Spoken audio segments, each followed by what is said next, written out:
तो ये पूरी प्रार्थना उन्होंने करी व इस तरह से उपासना गृह को उन्होंने खोला। व जैसे कि हम अभी 8 नए मंदिर डेडिकेट करने जा रहे हैं, ये हमारे लिए अच्छा है कि हम उस समारोह का विचार करें जो सिडनी में हुआ था। तो मैं आज रात्रि का कार्यक्रम का समापन करना चाहूँगा आपके लिए सिडनी के उपासना गृह के शिलान्यास समारोह फाउंडेशन स्टोन जो रखा गया था कि रिकॉर्डिंग को लगाने के साथ, जो 22 मार्च 1958 में हुआ था। ये है उपासना गृह का डेडिकेशन सेरेमनी, जिसका आरंभ होगा प्रार्थना से, जो हमारी प्रिय व परम प्रिय क्लैरा डन द्वारा, जो जैसा कि आप सब जानते हैं जो पायनियर रही थी इस महाद्वीप की, जिनने स्थापित किया है, वह जिम्मेदार है विश्व के एक महाद्वीप पर विश्व धर्म की स्थापना करने के लिए। इस तरह के से जो है ये रिकॉर्डिंग शुरू होती है और फिर इस रिकॉर्डिंग में क्लैरा डन कहती हैं, क्या मैं आपको पकड़ सकती हूँ, और फिर वो प्रार्थना का गान कर। हे मेरे नाथ, मेरे परमात्मन, विपत्ति में मेरा आश्रय, आपदा में मेरा रक्षक और विश्वास, एकाकीपन में मेरा सहचर, वेदना में मेरी सांत्वना और अकेलेपन में मेरा एक स्नेहिल सखा, मेरे दुखों की पीड़ा को हरने वाला और मेरे पापों को क्षमा करने वाला। मैं पूरी तरह तेरी ओर उन्मुख हूँ और अपने समर्पित हृदय से, अपने मन में और अपनी वाणी से तुझसे अत्यंत भाव भीने शब्दों में याचना करता हूँ कि मुझे उन सब से बचा जो तेरी दिव्य एकता के इस युग चक्र में तेरी इच्छा के विपरीत है। मुझे उन सभी कलुषों से निर्मल कर जो तेरे कृपा वृक्ष की छाव पा सकने में बाधक है, ताकि मैं निष्कलुष निष्पाप रह सकूं। दया कर हे स्वामी निर्बल पर, स्वस्थ कर रोगी को और तृप्त कर जलती तृषा को। हर्षित कर उस वक्ष को जिसमें तेरे प्रेम की ज्वाला सुलगती हो, उसे अपने स्वर्गिक प्रेम की लौ और चेतना से प्रज्वलित कर। दिव्य एकता के इन वितानों को अपनी पावनता के वस्त्रों से सजा और अपनी अनुकंपा का ताज मुझे पहना दे। मेरे मुखड़े को अपनी कृपा के प्रभामंडल से उदाभासित कर और अपनी इस पावन देहरी की सेवा करने में कृपा पूर्वक मेरी सहायता कर। मेरे हृदय को अपने प्राणियों के प्रेम से आप्लावित कर दे, ताकि मैं तेरी दया का चिन्ह, तेरे अनुग्रह का प्रतीक और तेरे प्रियजनों में स्नेह भावना बढ़ाने वाला बन जाऊं। तेरे प्रति समर्पित हो तेरे ही स्मरण करूं, अपने अहम को भूल कर जो कुछ तेरा है उसके प्रति सदा सजग रहूं। हे ईश्वर मेरे परमेश्वर, अपनी क्षमा और अपने अनुग्रह के पवन झकोरों को मुझ तक आने से न रोक और मुझे अपनी सहायता और कृपा से के स्रोतों से वंचित मत कर। अपनी सुरक्षा के पंखों की छाया में मुझे नीड़ बनाने दे और मुझ पर अपने सर्व रक्षक नेत्र की कृपा दृष्टि डाल। मेरी वाणी को जड़ता से मुक्त कर कि तेरे नाम की महिमा गा सकूं, ताकि मेरी वाणी विराट सभाओं में उच्च स्वर में निनादित हो और मेरे होठों से तेरी स्तुति का प्रबल प्रवाह बह निकले। तू सत्य ही अनुकंपाशाली, महिमावान, समर्थ और सर्वशक्तिमान है। अब्दुल बहा।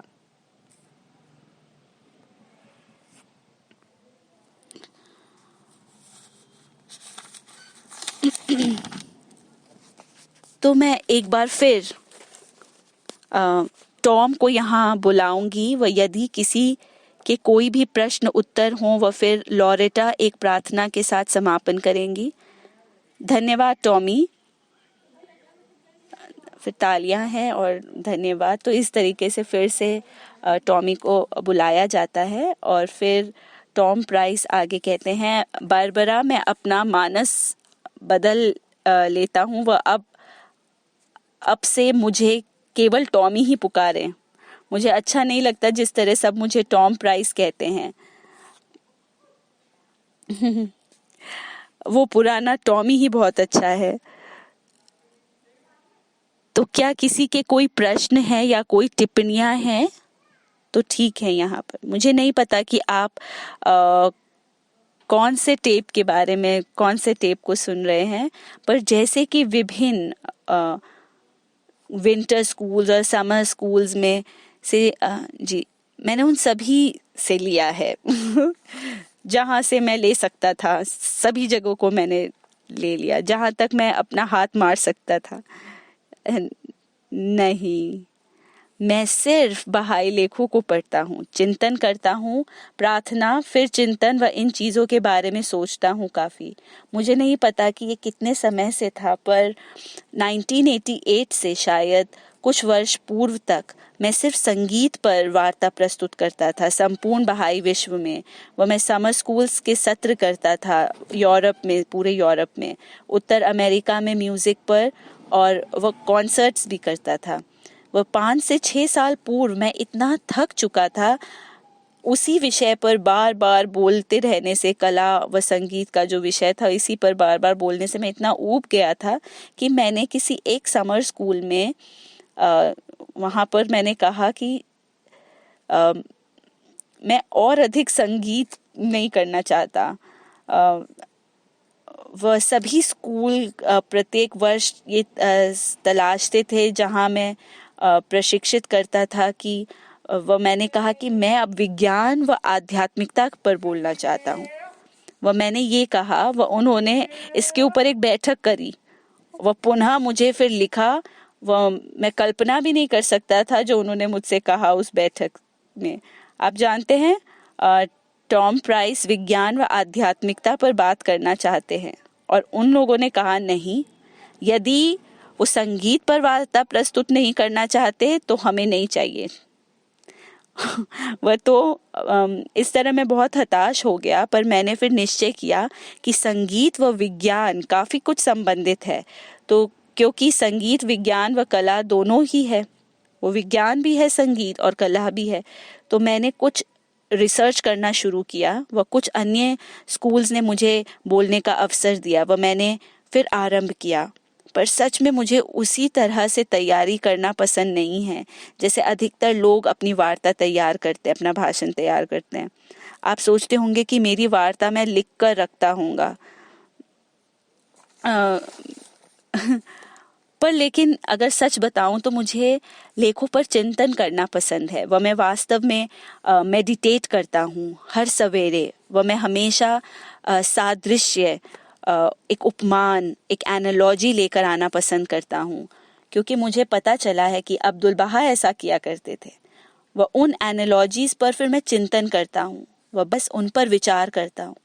5 वर्षीय योजना के लिए मुझे याद है मैंने टॉक सुना कुछ युवाओं को, ये याद होगा क्योंकि मुझे भी याद है कि डॉक्टर पीटर खान ने ये एक टॉक दिया था ग्रैहम हैसल्स इन ग्रैम में। जो वहाँ युवा थे वह मुझे ये अच्छे से याद है क्योंकि उनके जो पुडल थे, एक पालतू कुत्ता पुडल ने मेरे उंगली को काट लिया था उस समय, तो मैं भूल नहीं सकता। से मैं मजाक नहीं कर रहा, बहुत गंभीर हुआ। आपको याद नहीं है? अभी तक भी अच्छी तरह से इसका घाव ठीक नहीं हुआ है। और फिर डॉक्टर पीटर खान ने एक स्टडी गाइड लिखी थी, प्रॉमिस डे हैज़ कम, तो अमेरिका के राष्ट्रीय आध्यात्मिक सभा के लिए, जहाँ वे स्टडी गाइड को प्रकाशित कर रहे थे। तो फिर उन्होंने कहा कि वो ये स्टडी गाइड को लिखेंगे, तो उन्होंने प्रॉमिस डे हैज़ कम की जो किताब थी उसको उन्होंने पढ़ा, उन्होंने स्टडी गाइड लिखने की तैयारियां की। वो फिर कहा कि स्टडी गाइड लिखने से पूर्व उन्होंने कुछ पुस्तकों का फिर से पुनः अध्ययन किया। वह जैसे जैसे उन्होंने पुस्तक को फिर से पढ़ा, वह जब उन्होंने प्रॉमिस डे हैज़ कम को फिर से पढ़ा, तो कहा कि उनको फिर दूसरी बार पढ़ने पर कुछ ऐसा प्राप्त हुआ जो उन्हें पहली बार में नहीं हुआ था। ये उनके लिए थोड़ा आश्चर्यजनक था, क्योंकि जैसे कि आप सब भी जानते हैं कि डॉक्टर पीटर खान बहुत ही बुद्धिमान व्यक्ति थे। वो आप जानते हैं कि वो एक ही बार चीज़ को पढ़ कर के सारा ग्रहण कर सकते थे। तो उन्होंने कहा मुझे एक बार फिर पढ़ने दो, तो उन्होंने फिर पढ़ा। उन्होंने कहा कि उन्हें फिर कुछ अलग चीज़ मिली तीसरी बार पढ़ने पर। जो उन्हें पहली व दूसरी बार पढ़ने पर नहीं प्राप्त हुई। तो ये बहुत उत्सुक हुए। वह कहा कि न जाने ये कब तक ऐसा होगा। वो उन्होंने एक बार फिर पढ़ा, वह फिर पढ़ा, वह फिर पढ़ा, वह जब वो पढ़ते उन्हें फिर कुछ नया मिलता। उन्होंने कहा कि उन्होंने कुल 17 बार इस किताब को पढ़ा, the promise day has come.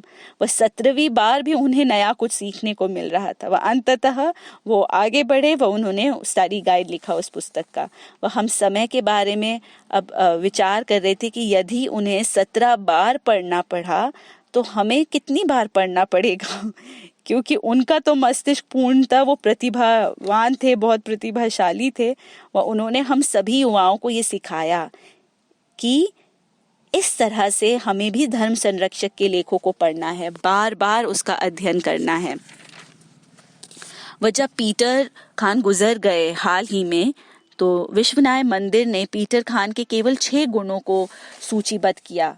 आप जानते हैं कि जब कोई गुजरता है तो उसके उच्च गुणों को सूचीबद्ध किया जाता है। वह डॉक्टर पीटर खान के गुण वह सभी हमेशा बहुत ही इच्छुक है देखने के लिए कि उनके लिए क्या कहा विश्वनाय मंदिर ने। इन 6 में से एक में उन्होंने कहा कि उन्होंने बहाई युवाओं को प्रभावित किया कि वे धर्म संरक्षक के लेखों को पढ़ें। यहाँ तक कि विश्वनाय मंदिर कोई 30-40 वर्षों बाद उन्हें ये ज्ञात था कि एक चीज़ जो डॉक्टर पीटर खान हमें प्रभावित करना चाहते थे वो ये था कि हम धर्म संरक्षक के लेखों को पढ़ें। वह जब मैं अपना सबसे पहला संभाषण करना चाह रहा था, वह मुझे वो 5 वर्षीय योजना पर करना था। तो मैंने कहा कि मैं पीटर खान की तरह उनकी तरह लौटूंगा और संदेश को फिर से पढ़ूंगा। तो मैंने पीटर खान को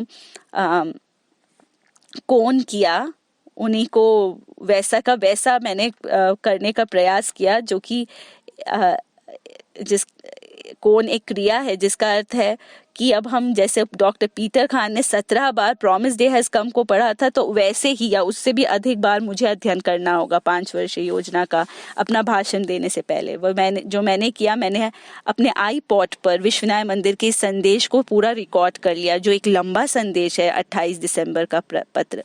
वो मुझे करीब 1 घंटा व 10 मिनट लगे इसको रिकॉर्ड करने में।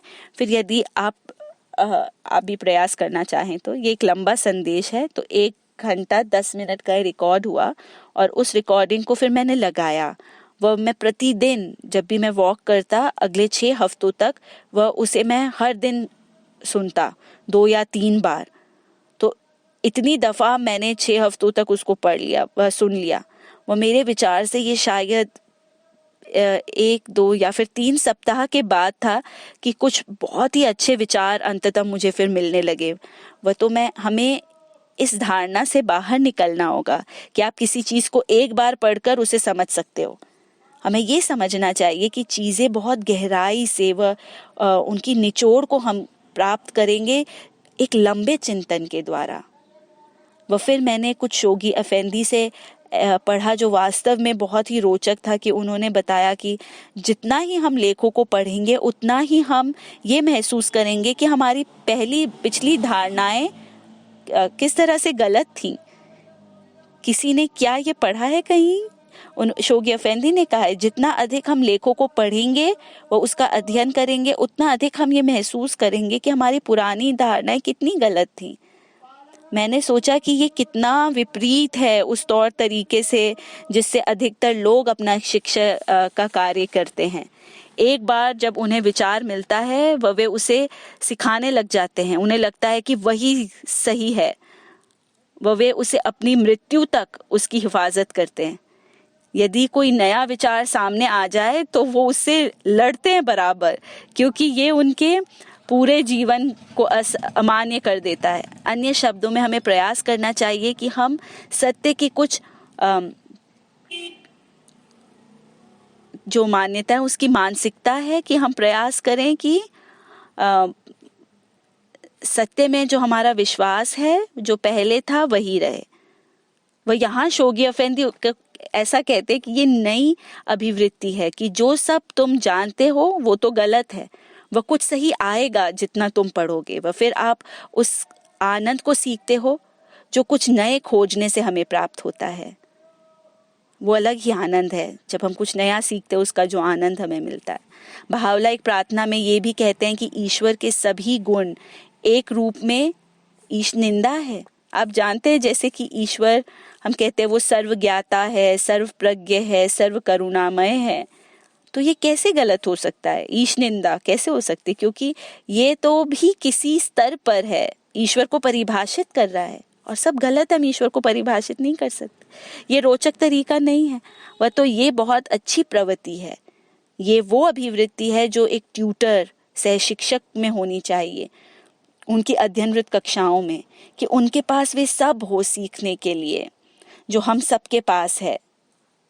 तो मेरे विचार से ऐसा कुछ विशेष नहीं है जो मैं करता हूँ या कोई और करता है, सब लेखों में निहित है, सब विश्व न्याय मंदिर के प्रपत्रों संदेशों में निहित है, और मुझे पसंद है कि मैं इन्हें बार बार पढ़ता रहूं, वरना केवल एक बार पढ़ूं। आप जानते हैं ये कुछ संदेश एक बार जब हम किसी मीटिंग में पढ़ लेते हैं, वो फिर हम उसे वापस दूर रख देते हैं, ये सोच के कि हमने तो उसे पढ़ लिया उस मीटिंग में। लेकिन हमें इन्हें हर दिन खोलकर पढ़ना चाहिए, हर समय। लेखों को व विश्व न्याय मंदिर के संदेशों से आप इसको एक भोजन की तरह समझिए। आप हर दिन जैसे भोजन ग्रहण करते हैं, यदि आपको पुस्तक दे दी जाए जो आपने पहले पढ़ी है, कोई नॉवल हो, तो आप उससे कहते कि नहीं आपने पढ़ रखी है पहले। लेकिन भोजन को आप उस तरह से पेश नहीं आते। यदि आप किसी के घर गए हैं, वे आपको मच्छी परोस रहे हैं, आप ऐसा नहीं कहते कि नहीं धन्यवाद, मैंने अपने जीवन में एक बार बस मछली का स्वाद ले लिया, अब आगे नहीं, अब जीवन भर खाने की आवश्यकता नहीं है मच्छी को। क्योंकि ये एक भिन्न मानसिकता है, हमें लेखों से भिन्न रूप से पेश आना है, उन बाकी और सारी चीजों से जो हम पढ़ते हैं, ये अलग है। तो ये है वो टिप्पणी जो मैं आपको यहाँ पे दे सकता हूँ। तो सबको धन्यवाद। यही थे वो सारे प्रश्न जिनके लिए हमारे पास समय था, ठीक है ना? और समय थोड़ी हमारे पास। हाँ, और फिर मैं यहाँ 24 वर्षों में वापस आपसे मिलने की आशा करता हूँ अगली बार जब मैं वापस आऊँगा। पर आप सबका धन्यवाद मुझे आज रात यहाँ बुलाने के लिए, वह मेरे लिए बहुत विशेष अवसर था।